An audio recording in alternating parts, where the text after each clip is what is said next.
Obama and First Lady Michelle Obama.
Columbus. O-H. Oh, that's very cool. We love you guys too. This is beautiful. It really is. First, we got to let this man speak. And my job is to introduce him, but I want to first start by thanking your great governor, Ted Strickland, for that very kind introduction. But I want to thank a few more people as well. Your Lieutenant Governor Lee Fisher, your Mayor Michael Coleman, Senator John Glenn, and of course, one of my favorite performers in the whole wide world, John Legend. Let's give them all a round of applause.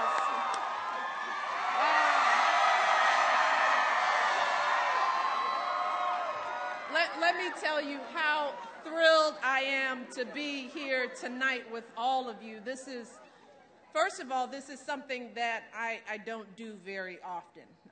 In fact, oh, you're so sweet. In fact, I haven't really been on the trail since a little campaign you might remember a couple of years ago. And believe it or not, as Ted Strickland said, the last time Barack and I campaigned together was 2 days before that little election, and we were right here in Ohio. But the truth is, as a self-described mom-in-chief, truly my first priority has been making sure that our girls are happy and healthy and adjusting to their very interesting new life in the White House. But I think in that respect, I am like every parent that I know. My children are the center of my world. And my hopes for their future are at the heart of every single thing that I do. And when I think about the issues facing our nation right now, I think about what that means for our girls. And I think about what that means for the world that we're leaving, for them, and quite frankly, for all of our children. I think about whether or not we're leaving the next generation, and that would be many of your generation, folks, whether we're leaving something better. And that's really how I look at things. And the truth is, I'm here because that's how Ted Strickland looks at things, and that's how my husband looks at things. Because this is a serious moment for our country. There is so much at stake. And tonight, this is about more than just politics. It's about whether or not we as a people can move forward through times of challenge and cynicism and frustration and use the opportunity we've been given to build better communities and to build a better country. That's why Barack has fought the battles he's fought over the past 2 years, and we've got so much more to do. There's no doubt about that.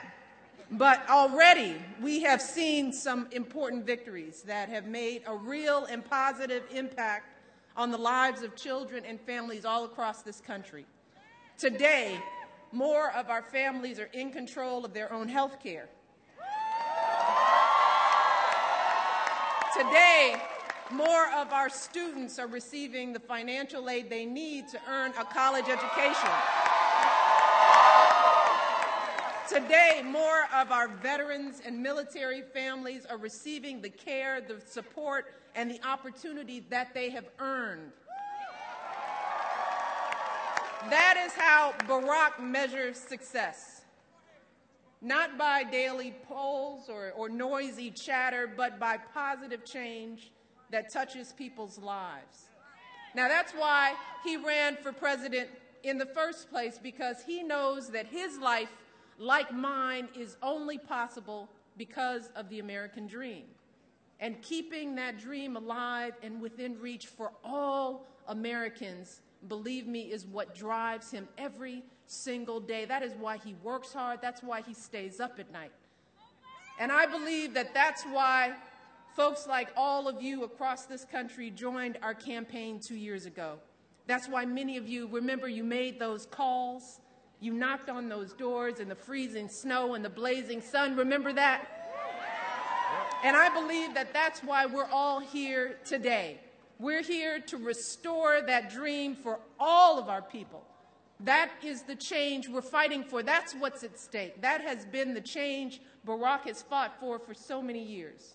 As a young community organizer, trying to bring jobs and hope to struggling neighborhoods on the south side of Chicago, it's what he fought for in the Illinois State Senate and in the U.S. Senate, South Side. It is what he talked about all those months on the campaign trail. It's the change he's been fighting for every single day in the White House, and that he's going to keep fighting for every single day in the White House. So tell me something, Ohio. If you are still as fired up and ready to go as you were 2 years ago, then I know that we can keep bringing about the change that I know, that we all know. We can keep that American dream alive. So I'm going to ask you something. Can we do this? Yes, we can. Can we do this? Yes, we can. Are you fired up and ready to go? Yes. Then it is my honor to introduce to you my husband, the President of the United States, Barack Obama.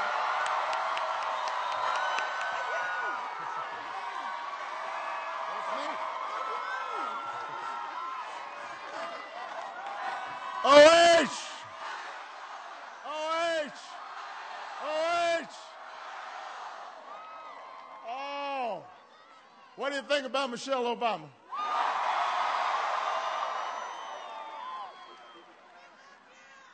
She's kind of cute, isn't she? Yes, indeed. It is good to be back in Columbus. Thank you so much. I am so proud to be here with Governor Ted Strickland, one of the finest governors in this country. Lieutenant Governor Lee Fisher, Yvette McGee Brown, Michael Coleman, an outstanding congressional delegation, Mary Jo Kilroy, Tim Ryan, Marcia Fudge, John Bocherry, outstanding former Senator and astronaut, John Glenn, the Central State University drumline in the House, and my friend John Legend, and about 35,000 of my closest friends.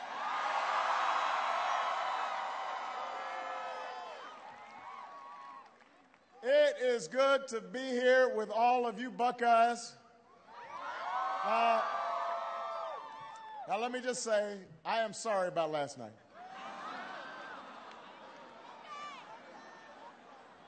But one thing I know about Buckeyes is y'all don't quit. You get up, you keep fighting, you keep believing. And that's what we need from you right now. We need you fired up. Because in a little more than 2 weeks, you can set the direction of this state and the direction of this country for not just the next 2 years, but the next 5 years, the next 10 years, the next 20 years. Just like you did in 2008, you can defy the conventional wisdom, the kind that says you can't overcome the cynicism of our politics. You can't overcome the special interest and the big money. You can't elect a skinny guy with a funny name, Barack Obama. You can't tackle our biggest challenges. Everybody said, no, you can't. And in 2008, you showed them, yes, we can.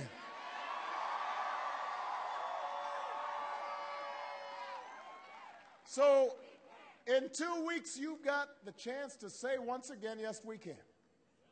Now, look, let's be honest. This is a difficult election. This is hard. And it's hard because we've been through an incredibly difficult time as a nation. We've gone through a tougher time than any time in the lifetimes of most of you. Think about it. For most of the last decade, middle-class families saw their costs rise from everything from health care to college tuition, while their incomes fell. Between 2001 and 2009, the incomes of middle-class families fell by an average of 5%. Job growth was the most sluggish it had been since World War II. A lot of jobs moved overseas, especially here in Ohio. There were too many parents who couldn't afford to send their kids to college. Too many people who couldn't afford to see a doctor when they got sick. Americans working 2 jobs and 3 jobs just to make ends meet. And then all these problems were compounded with the worst economic crisis since the Great Depression. And I think sometimes we forget how scary it was, the magnitude of this crisis. We lost 4 million jobs in the 6 months before I was sworn in. 750,000 the month I was sworn in, 600,000 the month after that, 600,000 more the month after that. We lost 8 million jobs during the course of this recession. A once-in-a-generation challenge. And when I was sworn in, it was my profound hope, and I know it was the hope of many of you, not just Democrats but Republicans. It was the hope of so many people that it would cause both parties to put politics aside for a moment for the sake of the country. The notion was that we could move beyond the division and the bickering and the game playing that had dominated Washington for so long. Because although so many of us are proud to be Democrats, we are prouder to be Americans. We are prouder to be Americans. But the Republican leaders in Washington made a different decision. They made a tactical decision. Their basic theory was that we had gone into such a deep hole. The economy was so badly damaged. They knew it was going to take time for us to repair the economy. They knew it was going to take longer than anybody would like. And they knew the people would be frustrated, and they'd be angry. And some of the enthusiasm that we had seen in the 2008 election would start to dissipate as people looked at their friends losing jobs and their small businesses having to close their doors. And they figured if they just sat on the sidelines long enough, and if they opposed everything that we did, if they said no even to policies that traditionally they had supported, then they figured that they could ride people's anger and frustration all the way to success in the next election. That was their working theory. In other words, they were basically counting on you forgetting who caused the mess in the first place. And now